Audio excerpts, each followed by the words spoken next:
drawing decent crowds this tour, or any tour, our band or any other, at least in the metal genre. Metal needs to take a break, a good year off, I think, or so, or two. Yeah, I mean, we've had some really good shows on this tour, attendance, and for all across the board, every band, and then there's been some that are just like, ugh. But there's literally 50 bands out. Yeah, but that's everyone we talk to, and regardless of their position in the hierarchy or whatever, that's from the bands that are just starting out to bands that are really established and have a big fan base. So I think the market is just super saturated, and people have to be really choosy about what they want to go see, and they don't have money to spend anyway. So.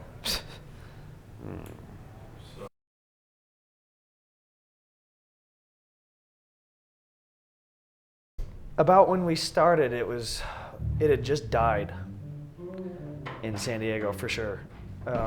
We pretty much thought it was all over everywhere or whatever, but definitely died where we were living for sure for like years. I guess until like the metalcore thing broke or whatever, that's when people started paying attention. But we were a weird bunch anyway, because we could cross over from. We could play with punk bands, we could play with hardcore bands, we could play with crust bands, grind, metal, death metal, or whatever, and it just seemed to make sense. So we kind of didn't really, break into the metal scene much until we signed to Metal Blade and stuff. And San Diego's, the problem it's always has, it's too watered down with all sorts of. There's a ton of genres that are popular, but nobody cares to go to shows or something. I don't know. It's weird. Really odd. There's no rhyme or reason to when people show up. You'll have really good lineups that do well in every other city. In San Diego, just is like no one's there, like 30, 40 people there. And then there's other shows that come through that are just like maybe one touring band that's like sort of marginally popular, and then a bunch of locals, and there'll be 300 or 400 people there. There's no sense to it. The last scene or whatever that meant that San Diego had a real strong grasp on was pop punk in the late 90s and ska or whatever. That's it. Like metal's always been weird. Back in the early 90s when I'd go to shows, they were amazing, like packed out. We'd go to see Deicide and thought, these dudes were rich with, awesome houses and cars and total rock stars, and we find out later, nope, they live with mom, or whatever. Change your style and adjust to the scene. No, I'd rather shoot. I'd rather myself. just quit. Yeah, I'd rather you know what? Guess I will go to grad school. Yeah. I mean, the only thing that we would do as far as trying to keep up with the times or whatever would be being open to the idea of different production techniques or different producers or whatever. I think that's. But changing your music for the sake of what's staying relevant is biggest sellout ever. But it's a death toll for sure. Yeah, I mean, if you want to obviously evolve and if you're a real musician or whatever, evolve within your your style or everything. But I mean, to make a conscious effort to change your style just to reflect whatever kids that won't be listening to the music in 6 months to a year, what their current taste is pretty. Attention span is pretty short. No one has any attention span anymore. If it doesn't do whatever it needs to for them 10 seconds, then it sucks. Or especially when music is so easily available, they can just it's free, so why value it anyway? Purpose for it, I think it's a great album. Thanks. Probably get a little more attention if it came out.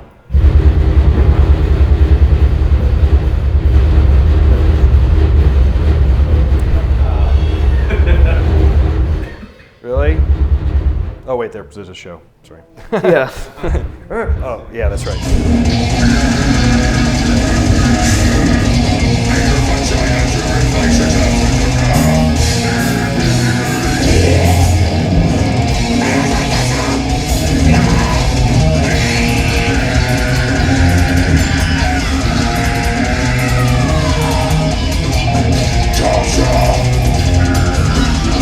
Definitely hangs in there. It's just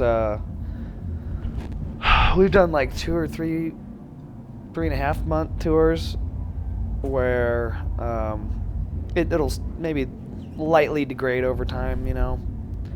I'll start hitting these weird dead spots, like where it just sounds funny. A lot of that has to do with not having a proper mix or whatever too. But I only lost my voice one time. That was recently in Dublin. That's right. I forgot about that. That was the freakiest thing ever. Just because I never lost my voice, and so I've gone 4 months on the road with not one problem at all doing this every night. But I think we did like 10 flights or something within like a week or two or some crazy shit.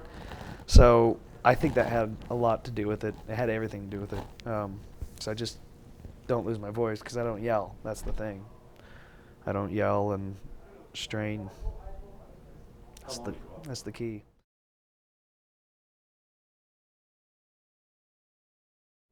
I don't see when they have time to do that. I don't know how the hell they do it, but there's kid bands that just have, I don't know, GarageBand or Pro Tools or some shit on their laptop, and you can sit there and just write almost studio quality stuff. Maybe we come from a different school or something, but we're not it was always hip everyone to that. Gets really. into a room, and someone may come in with a large amount of a song or a whole song or whatever, but it's X amount of people in a room doing it that way. We're much more organic. Outdated or not as efficient as what they're doing, but I don't know. It just works for us. Well, I wrote an entire album and then I emailed it so and so, blah blah blah, but he learned it as this. God, kids, can we depersonalize it anymore? Please. Maybe I could just I don't know. It's all ones and zeros. We'll just project it somewhere. And, everything will be blipped soon, and why have any sort of attachment to the music? It's all over the board. Yeah, San Diego's different. There's a lot of older people. We've had we've been around for years. We have a weird crossover. A lot of different kinds of people come out. Mm-hmm. Teachers, lawyers, moms. Yeah, strangely enough, yeah. I mean, if anything, I think it's almost, there are younger people, but I think it's weighted heavily more towards the mid-20s and up, as opposed to the, young kids. Late teens. Yeah, the typical, music junkie kind of. There's certain bells and whistles of our music that they're attracted to. But for the most part, most of them just want to go with what's cool right now, and that is stomping mosh metal, death metal, or some shit. I don't know, which I still don't see as being that big of a thing. I think the thing that's popular most right now is auto-tuning fucking deathcore, crunk death shit. I don't know what the fuck people are doing anymore. Different times of metal branching off. It would be cool if it was. Billy names now. It'd be cool if it was for the sake of experimenting, but you can't tell me that Broken Side was formed out of true artistic endeavor. Trying to. Come on, we know better than that.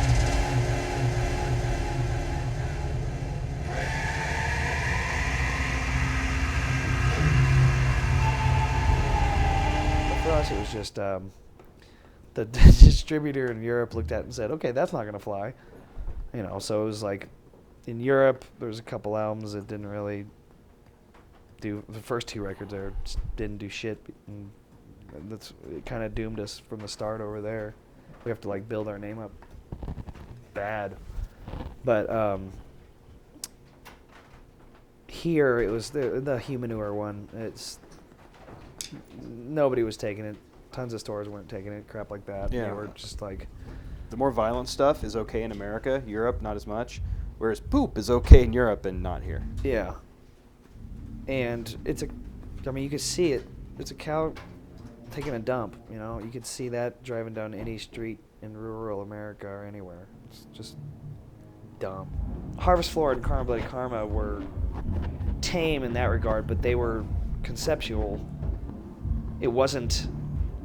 I mean, you could call us posers for not doing gory covers, but to me that's a poser mentality because now we have to lock ourselves into that. I mean, I had way more things to talk about in the last couple records. Yeah. The next one though, we'll see what happens there because that's. We've had it. We've had the cover, the image that we're gonna base it on and everything for a while, a couple years now, and it's time to put that one into place. Oh, I think it's got to be like a crappy taco shop is the best, divey place. I don't know. I know there's a lot of places. It's like It's got to be a toss up it's like a between El handful. Zarape and El Zarape is Kalima's. really good. El Zarape, my favorites at least. El Zarape, Kalima's. Bahia. Bahia's good. Alberto's, right by my house. And I didn't used to like it, and I wouldn't put it in my favorites category, but I didn't used to really like it. But Rancho's has actually come around. It's come around. I used to be like, why do you always always wants to go there or always wanted to go there? I was like, why don't we go to El Zarape? It's so much better, you know. And I think she probably prefers El Zarape too. Like if you're putting the two head to head, but Rancho's has come around. There's a bitchin' one called Anita's in Oceanside. It's like North County, San Diego. It's that place. San Diego Mexican food's still better than Los Angeles. Oh yeah. LA I don't care how close San Diego is to Mexico or Tijuana.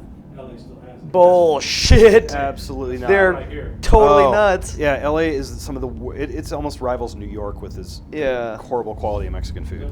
And New York does. I don't understand. I mean, I'm sure there's a fairly large Hispanic population there.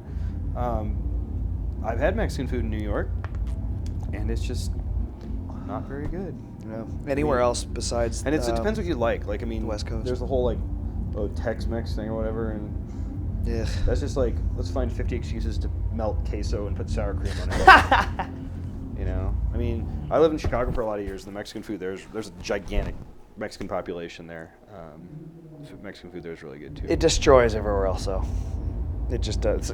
California, period. Like, because San Francisco has their own burrito style. Yeah, San Francisco's good, really good too. And it's way different than San Diego. But San Diego is the best for Mexican food, period. You can't. No questions asked. Yeah, there's no point in trying to find anywhere else. The scary thing is, as far as the future, is a good question that you've asked, because the thing that's been worrying me, and I think we're seeing it right fucking now on this tour, is when the going on tour is the only way for musicians to make money. Or to just feed back into the machine of their band Yeah. to keep it going. Not necessarily to come home with, piles of cash, but just to keep the machine going. Yeah. But, okay, well, every other band has the same idea.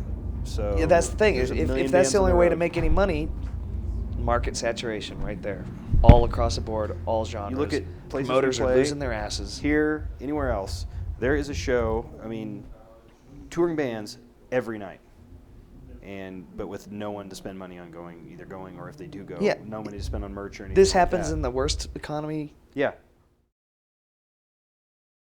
I like stuff. I know it's dumb and impractical, but I like stuff.